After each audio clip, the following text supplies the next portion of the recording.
Барлықтарыңызға қайырлы күн. Бүгінгі бейне сабақтың тақырыбы тест сұрақтарын және сауалнама жасауға арналған бағдарламалармен жұмыс. Тест сұрақтарын жасауда біз онлайн тестпадпен жұмыс жасаймыз да, сауалнамада Google Formspен жұмыс жасайтын боламыз. Google Formsқа кіру үшін бірінші Googleға кіреміз. Аккаунт ашу, Google қосымшаларымен біз бірінші сабақта танысқан болатынбыз. Яғни осы Google'дың жоғары жағындағы 9 нүктелікті басып, Google мышканы төмен түсіреміз, Google Formsқа кіреміз. Сауалнама алуларға өте тиімді. Мысалы, оқушылардың арасында сауалнама алсаңыз, ата-аналарға сауалнама жіберсеңіз, үстін бастық. Google Forms'ың терезесі ашылды. Ондай терезе шығады. Бұл жерде название деген жер. Яғни форманың атауын сауалнама, ата-аналарға сауалнама деп жазсаңыз болады.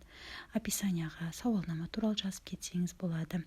Ал мына жерде бізде бір сұрақ қойылып тұр. Тағы да басқа сұрақтарды қосу керек болса, онда жоғары жақтағы плюс таңбасын басамыз. Түрін таңдау үшін ана жерде один из списка деген бөлім тұр, жанына жылжытатын болсақ, сол жерге барамыз да, астыға қарай түсіреміз. Ол жерде біз бірнеше сұрақтарға жауап дегенді алсақ болады, текст түрінде, абзац түріндегілердің ол жерден таңдап аламыз. Мысалға, мен текст түріндегі сұрақты алдым. Ол жерде мен сұрақ қоям, балаңызға қай сабақ ұнайды деп сұрақ қойсам болады. Ары қарай бұл сұрақ міндетті түрде болу үшін жылжытып қоямыз, обязательный вопрос деген жерді. Ал керек емес сұрақтарды алу үшін удалить батырмасын басамыз. Үстін өзгертуге болады, оны үстіңгі жақтағы палитра жерден алсақ болады. Мына палитраға ұқсайды, дұрау жерден.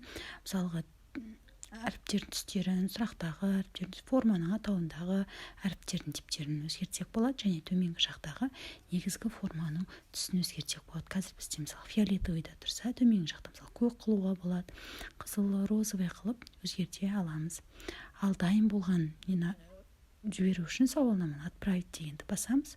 Осы жерден копировать етіп аламыз ссылкасын. Соны жіберіп, сауалнамадан ала берсек болады. Көшірілген сауалнаманың ссылкасы арқылы сауалнамадан өтіп көрейік. Вкладканы аштық, сауалнаманы қойдым. Әрі қарай мысалы алгебра деп жаздым. Отправить етті, яғни біздің жауабымыз қабылданды.